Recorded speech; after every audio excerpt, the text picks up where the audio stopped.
나를 지으신 주님, 나를 지으신 주님, 내 안에 계셔.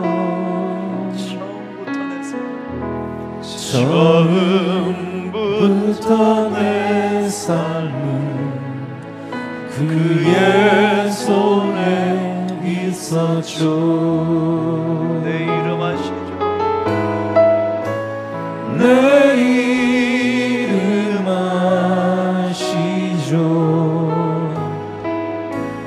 내 모든 생각도 내 흐르는 눈물 그가 닦아주셨죠. 그는 내 아버지, 난 그의 소유. 그는 내 아버지, 난 그의 소유.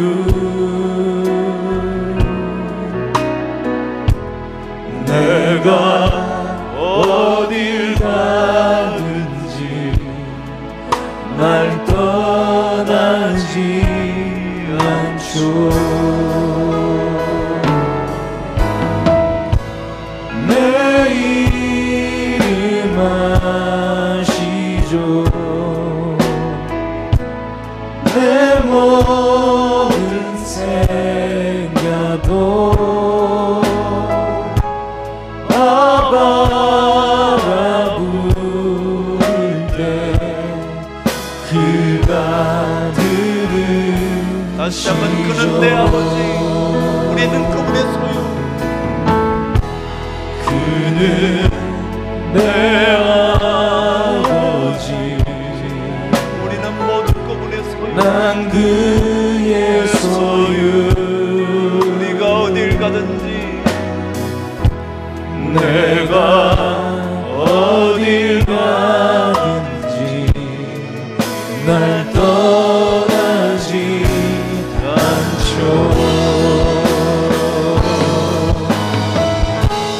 내 이름 아시죠.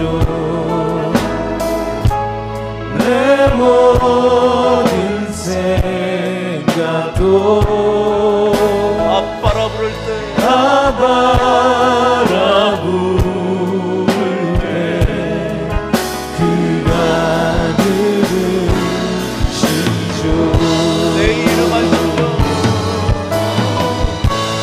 내 이름 아시죠. 내 모든 생각도 아바라 부를 때 그가 그분이 들어주시고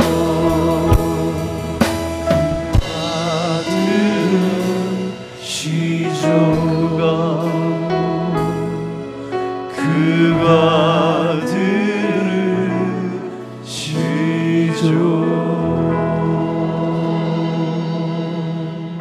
하나님 말씀 함께 읽겠습니다. 앞으로 몇 주 동안 사무엘하 7장을 묵상하게 될 겁니다. 7장 전체를 묵상하게 될 텐데, 저와 함께 오늘 첫 번째 시간 하나님의 말씀을 읽겠습니다. 오늘 전체를 읽지 않고요, 7장 1절에서 3절까지만 함께 읽도록 하겠습니다. 말씀을 읽습니다. 시작. 여호와께서 주위의 모든 원수를 무찌르사 왕으로 궁에 평안히 살게 하신 때에 왕이 선지자 나단에게 이르되, 볼지어다 나는 백향목 궁에 살거늘 하나님의 궤는 휘장 가운데에 있도다. 나단이 왕께 아뢰되, 여호와께서 왕과 함께 계시니 마음에 있는 모든 것을 행하소서 하니라. 아멘. 이런 질문으로 한번 말씀을 시작해 볼까요? 지금 현재 여러분의 마음을 움직이는 사람은 어떤 사람인가요? 어떤 사람을 만나면 여러분의 마음이 움직이시나요? 가장 강력하게 여러분의 마음을 움직이는 사람은 지금 누구인가요? 여러분에게 정답이 있으신가요? 모든 정답을 제가 알지 못하지만 한 가지 분명한 정답, 어쩌면 정답 중에 하나일지는 모르지만 정답 중에 정답 하나가 있습니다. 그것은 사랑하는 사람입니다. 사랑하는 사람이 여러분의 마음을 움직입니다. 내가 사랑하면 내 마음이 움직이기 시작을 합니다. 그 사람이 남편이든 아내이든 아니면 연인이든 아니면 어쩌면 여러분에게 손주이든 아니면 자녀이든 만일 사랑하는 사람이 있다면 그 사람이 여러분의 마음을 움직일 겁니다. 어쩌면 그 사랑하는 사람이 우리의 인생 전체를 지배하게 될지도 모릅니다. 우리 마음을 송두리째 빼앗아 버린 사람이기 때문에 그렇습니다. 여러분, 나태주라는 시인의 시 한 편 기억하실는지 모르겠네요. 이번에 이주성 목사님 교회에 갔더니 벽에 크게 붙여놨대요. 풀꽃이라는 짧은 시였죠. 기억나시나요? 자세히 보아야 예쁘다, 오래 보아야 사랑스럽다, 너도 그렇다 라는 시요. 본 적 있나요? 안 보셨어도 그만이죠 뭐. 네. 그런데 이 시인이 사랑은이라는 시를 썼습니다. 너무 짧은 시이기도 하지만 사랑의 마음이 어떠한지를 너무 잘 표현했습니다. 한번 들어보시죠. 사랑은 안절부절, 사랑은 설레임, 사랑은 서성됨, 사랑은 산들바람, 사랑은 나는 새, 사랑은 끓는 물, 사랑은 천의 마음이라는 시입니다. 여러분, 그렇잖아요. 사랑하면 그 사람 때문에 내가 안절부절하잖아요.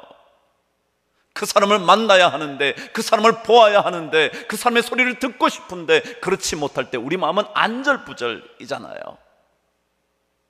그 사람을 생각하면 가슴이 설레잖아요. 그 사람을 만나고 싶어서 자꾸만 어딘가에서 서성대잖아요. 그게 사랑이잖아요. 사랑하면 자꾸만 들여다보고 싶고요, 사랑하면 계속해서 바라보고 싶고요. 그게 사랑이잖아요. 그 사람 때문에 제 마음이 자꾸 움직이잖아요. 우리 교회 한 장로님 얘기를 들으니까요, 사랑하는 손녀가 생겼는데 그 손녀가 너무 예뻐서 모든 걸 다 해주고 싶대네요. 부인한테 좀 하시지. 근데요, 그 손녀가 말을 좋아한다네요. 말을 좋아한다니까 이 할아버지가 한 번도 그려보지 않았던 말을 그때부터 그리기 시작하는 겁니다. 한 번도 말을 그려본 적이 없는데 손녀가 좋아한다니까 그 말을 말 사진을 들여다보면서 계속 그리는 겁니다. 지웠다가 찢었다가 새로 그렸다가 계속해서. 여행만 가면 말 장난감을 보면 손녀에게 사줘야지. 최근에는 그 손녀가 새를 그려 달렸대네요. 또 새를 그리는 겁니다. 날카로운 불이요, 그리고 깃털이요, 그리고 멋진 꽁지요. 세밀하게 그리기 시작하는 거예요. 왜요? 사랑하는 사람이 자신의 인생을 움직이거든요. 그게 사랑 아니겠습니까? 야곱이 라헬을 사랑함으로 삼촌 라반을 7년 동안 더 섬긴 것 마치 수일처럼 여겼다고 성경은 말하지 않나요? 봐요. 사랑이 그 사람의 마음을 움직이거든요. 근데 여러분, 이런 원칙은 신앙에서도 동일하게 적용됩니다. 하나님을 사랑하기 시작하면 마음이 움직입니다. 아니, 내가 하나님을 사랑하면 하나님의 마음도 움직입니다. 하나님 때문에, 사랑하는 하나님 때문에 제 마음이 자꾸 동하는 것입니다. 마치 물이 끓어오름 같이 마음이 그분께로 자꾸 끓어오르는 겁니다. 오늘 말씀은 하나님을 사랑하는 다윗의 마음을 그려놓은 말씀입니다. 하나님을 사랑하는 다윗의 마음. 오늘 이 말씀을 읽으면 다윗에게 하나님을 사랑하는 마음이 가득했다는 게 느껴집니다. 마치 그가 시편 18편 1절에서 고백했던 것처럼 나의 힘이 되신, 나의 힘이신 여호와여, 내가 주를 사랑합니다. 사랑하나이다. 그렇게 고백했던 것처럼 오늘 이 이야기를 읽으면 다윗의 사랑이 어떠했는지를 너무도 멋지게 그려주고 있습니다. 그래서 오늘 저는 이 말씀을 통해서 하나님의 마음을 움직이는, 하나님을 사랑하는 자의 특징이 어떤 건가? 우리가 하나님의 마음을 움직이고 싶다면, 그분이 나를 위하여 일하실 수 있도록 만들고 싶다면 그분의 마음을 움직여야 될 텐데, 그분의 마음을 움직이는 사랑의 특징이 어떤 것일까? 오늘 저와 함께 2절 말씀을 읽으면서 첫 번째 사랑의 특징을 한번 살펴보죠. 시작. 왕이 선지자 나단에게 이르되 볼지어다 나는 백향목 궁에 살거늘 하나님의 궤는 휘장 가운데에 있도다 그랬습니다. 이런 사랑하는 사람의 사랑의 특징 첫 번째는요, 어디에 머물든지 사랑의 대상을 생각하는 사람입니다. 맞나요? 어디에 있어도 사랑하는 사람을 생각하는 겁니다. 어떤 환경에 놓여도요, 사랑하는 사람이 먼저 생각이 드는 겁니다. 삶의 환경이 궁핍하면 사랑하는 사람에게 혹시나 어려움과 고통을 주지 않을까 마음 졸이는 그거잖아요. 그게 사랑이잖아요. 오늘 다윗은 멋진 왕궁에 살고 있습니다. 근데 그 왕궁에 살면서 누구를 생각하느냐 하면 하나님을 생각합니다. 나는 이렇게 멋진 백향목 궁에 살고 있는데 하나님의 언약궤는 휘장 장막 그 터에 계시는구나. 하나님을 생각하는 겁니다. 사랑이라는 것은 어떤 삶의 처지에 임해도 사랑하는 사람을 생각하는 겁니다. 그가 살고 있는 삶 속에서, 그가 누리고 있는 환경 속에서 사랑하는 대상을 생각하는 겁니다. 다윗을 한번 생각해 보십시오. 그가 양을 치는 들판에 있었을 때에도 하나님을 생각합니다. 아시잖아요. 내가 들에서 양을 칠 때 사자나 곰의 발톱이 나타났을 때 하나님께서 능력을 주셔서 그들의 입을 찢을 수가 있었고 발톱을 피할 수가 있었다고 하나님을 생각하잖아요. 쫓겨다니면서 광야 생활을 할 때도 하나님이 그의 주제였잖아요. 동굴에 숨어 지내면서도 사울을 죽일 수 있는 기회가 생겼음에도 불구하고 하나님을 생각하잖아요. 오늘 말씀도 마찬가지로 평안한 궁에 머물면서도 하나님을 생각하잖아요. 여러분, 진짜 사랑은요, 어려울 때만이 아니라 잘 될 때도 하나님, 사랑하는 그 사람을 생각하는 거예요. 여러분, 어려울 때 우리 신앙인들은 하나님을 생각하죠. 하나님을 간절하게 찾죠. 하나님을 부르짖죠. 하나님을 만나고 싶죠. 하나님께서 그의 삶 속에 나타나 역사해 주고 싶죠. 그런데 인생이 꽤나 괜찮은 순간을 만나면 하나님 잊어버리죠. 왜요? 없어도 되니까. 안 계셔도, 찾지 않아도, 만나지 않아도 잘 되고 있으니까. 그래서 진짜 사랑은 잘 되고 있을 때 하나님을 생각하는 것, 그 마음이 다윗의 마음이었고, 그 마음으로 인하여 하나님의 마음이 움직이는 겁니다. 사실 그래야 되죠. 맛난 것 먹으면 생각나는 사람 있나요? 멋진 것을 구경할 때 되면 생각나는 사람이 있나요? 아름다운 풍경을, 아름다운 길목을 거닐다가 생각나는 사람이 있나요? 그 사람이 사랑하는 사람이죠. 다윗은 멋진 왕궁, 평안한 궁에 살 때 하나님이 생각나는 겁니다. 하나님의 궤가 어디에 있는지가 생각나는 겁니다. 그것이 사랑의 특징이죠. 다윗은 언제 어디서나 하나님을 생각합니다. 그곳이 어떠한 곳이든지 그곳에서 하나님을 만납니다. 시편 23편을 생각해봐도 사망의 음침한 골짜기 속에서도 주의 지팡이와 주의 막대기를 생각합니다. 원수가 눈앞에 있음에도 불구하고 그 원수 앞에서 상을 펼쳐주실 수 있는 하나님을 생각합니다. 특별히 아름다운 것, 좋은 것을 누리는 평안한 왕궁에 있을 때 다윗은 하나님을 생각합니다. 진정한 사랑의 모습이란, 신앙인에게 하나님을 사랑하는 모습이란 잘 되고 있을 때, 사업이 잘 될 때, 자식이 잘 나가게 됐을 때, 돈을 꽤나 잘 벌어서 넉넉한 인생의 주인공이 되어갈 때, 그때 하나님을 생각하는 겁니다. 그래서 그가 삶 속에서 누리는 모든 것을 전적으로 하나님의 은혜인 줄, 하나님께로부터 온 줄, 하나님께서 주신 줄, 그래서 점점 더 하나님을 생각하는 겁니다. 그것이 바로 오늘 1절에 기록되어 있습니다. 함께 읽으시죠. 시작. 여호와께서 주위의 모든 원수를 무찌르사 왕으로 궁에 평안히 살게 하신 그때에, 누가 평안하게 살게 해주셨냐면 하나님께서, 여호와께서 그렇게 해주신 그때에 그는 하나님을 생각하는 겁니다. 하나님께서 해주셨기 때문에 그렇습니다. 하나님의 은혜로 말미암아. 그래서 더 좋은 신앙인은 좋은 환경에서 하나님을 놓치지 않는 겁니다.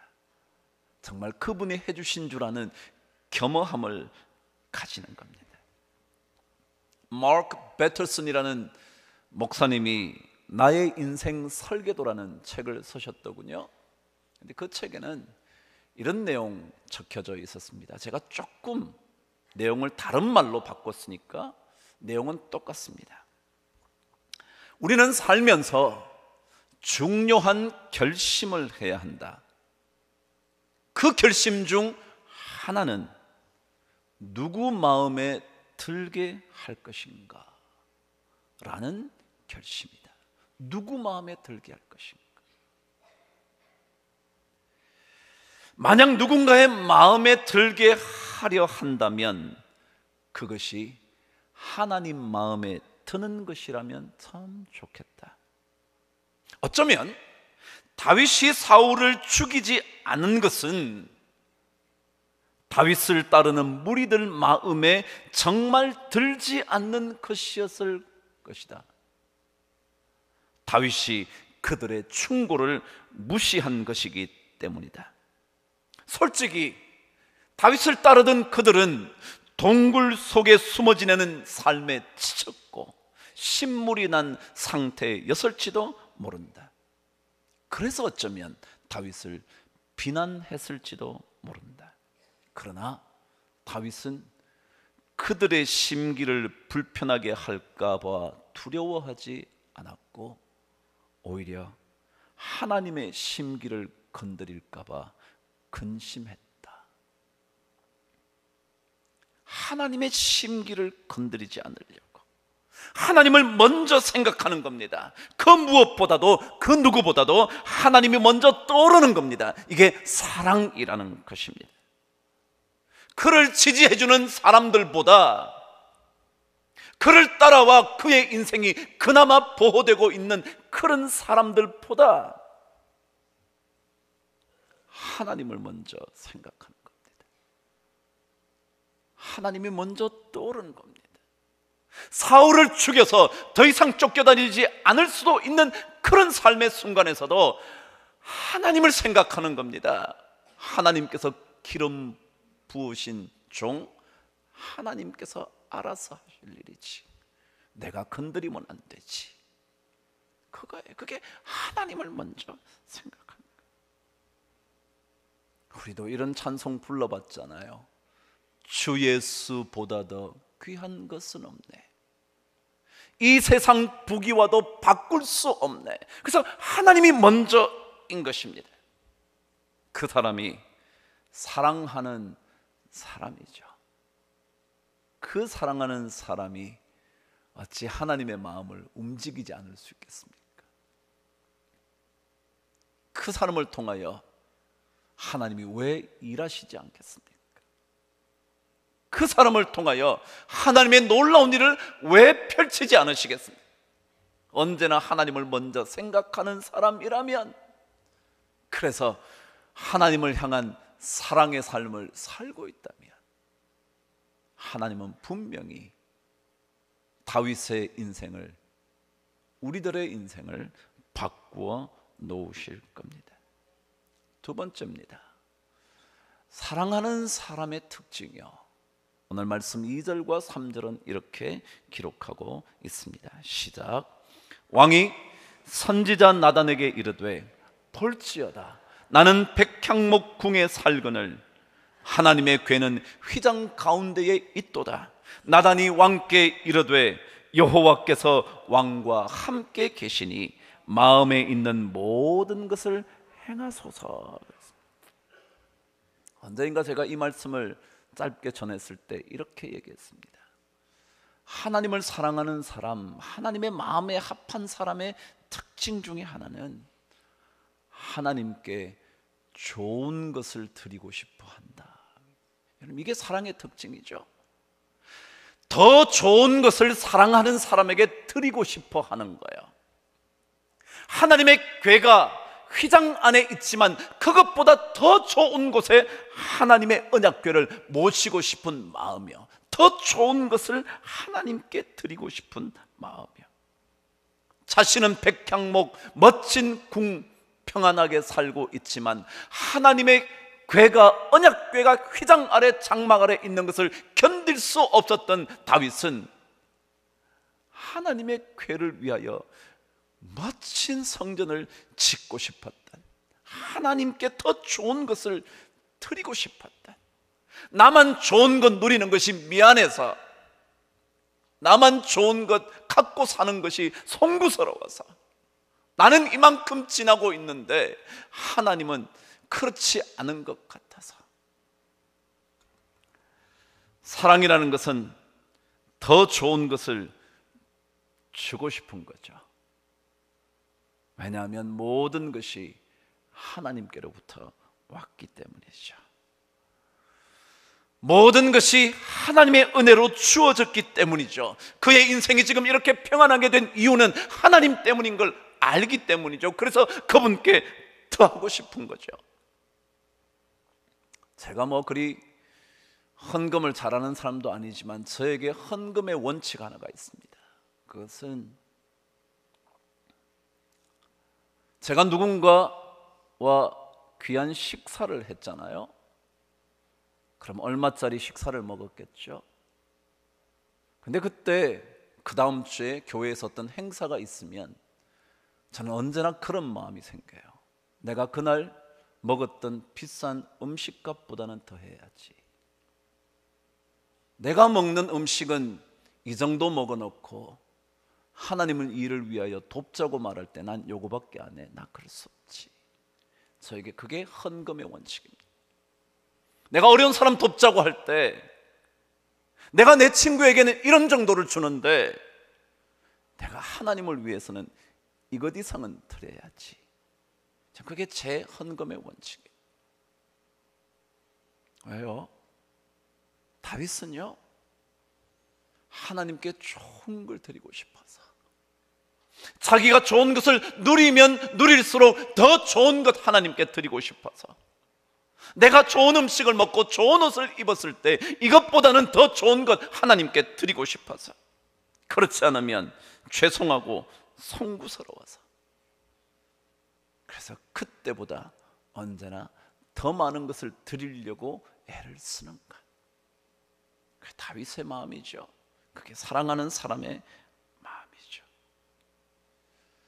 사무엘하 7장 18절에서 다윗은 이렇게 고백합니다. 나중에 묵상하겠지만, 주 여호와여, 나는 누구이오며 내 집은 무엇이기에 나를 여기까지 이르게 하셨나이까. 자기가 여기까지 온 걸 생각해 보니까, 내가 이 정도 먹고 살게 된 것 생각해 보니까 하나님께 드리지 않으면 안 되겠다는 생각이 드는 거죠. 하나님께 더 좋은 것을 바치고 싶은 생각이 드는 거죠. 그래서 사랑이라는 것은, 하나님을 사랑한다는 것은 하나님의 은혜를 더 묵상하는 거죠. 하나님께서 베풀어 주신 놀라운 도우심의 그 큰 팔을 더 깊이 생각하는 거죠. 그래서 하나님께 더 좋은 것 바치고 싶어서, 내가 가족들과 여행 갈 때보다 더 좋은 것은 하나님께 드려야지, 그런 마음이에요. 그런 마음. 다윗과 달리 사울은 자신의 삶에 주어진 것을 보면서 자신을 위하여 무언가를 합니다. 사무엘상 15장 12절은 이렇게 기록되어 있는 한 장면이 나타납니다. 사울이 갈멜에 이르러 자기를 위하여 기념비를 세우고 발길을 돌려 길갈로 내려갔다 하는지라. 사무엘이 사울을 찾습니다. 어디에 갔나 찾아봤더니 자기를 위하여 기념비를 세우더라는 겁니다. 그리고는 길갈로 내려갔다는 얘기를 들었다고 성경은 기록합니다. 잘 될 때 하나님께 더 좋은 것을 드리고 싶어 한다면, 내 인생 그런 대로 괜찮을 때, 이 정도 자리까지 올라왔을 때 하나님께서 이렇게 해주신 줄 알고 하나님을 위하여 좀 더 많은 것들을 드리고 싶어 한다면 그게 진짜 사랑의 마음이고, 그 마음을 가진 사람을 하나님은 복의 복으로 인도하여 주실 줄 믿습니다. 좋은 인생이요, 하나님의 마음을 움직이는 사람이요, 다윗처럼 사는 것 아니겠습니까? 그처럼 살기만 한다면 내 마음에 합한 자라는 아름다운 영광의 이름을 얻게 되지 않겠습니까? 그럴 때 그를 통하여 놀라운 일을 벌이실 겁니다. 나중에 말씀을 묵상하면 여기까지 이르게 하셨을 뿐만 아니라 하나님께서 장래에 어떻게 될 것까지 다 알려주셨다고 성경은 기록합니다. 하나님의 마음을 움직인 거죠. 다윗이 하나님의 마음에 합한 인생이 되면서 하나님의 마음을 움직이게 되자 그분이 자신을 여기까지 오게 한 것뿐만 아니라 장래에 어떻게 될 것인지, 자신의 아들 솔로몬을 통하여 이루어질 놀라운 영광까지 다 말씀해 주셨다고 다윗은 고백하죠. 그래요, 우리 다 하나님 사랑하면서 살지 않습니까? 그런데 그 사랑이 다윗 닮은 사랑이라면 얼마나 더 좋을까요? 왜냐하면 그 마음이 하나님의 마음을 움직일 테니까요. 그런 삶 한 주간 동안 여러분과 제가 살아갈 수 있게 되기를 주님의 이름으로 축원합니다. 기도하겠습니다. 하나님 아버지, 하나님을 사랑하면서 살아가는 신앙인의 인생이지만 다윗처럼 어떤 환경에서도, 특별히 잘 되는 인생길에서도 하나님을 먼저 생각할 수 있는 귀한 마음이 있게 하여 주시고, 하나님께 더 좋은 것을 바치고 싶은, 더 좋은 것을 하나님께 드리고 싶은 사랑의 마음으로 살아가는 우리 모두가 되게 하여 주시옵소서. 예수 그리스도 이름으로 기도드리옵나이다. 아멘.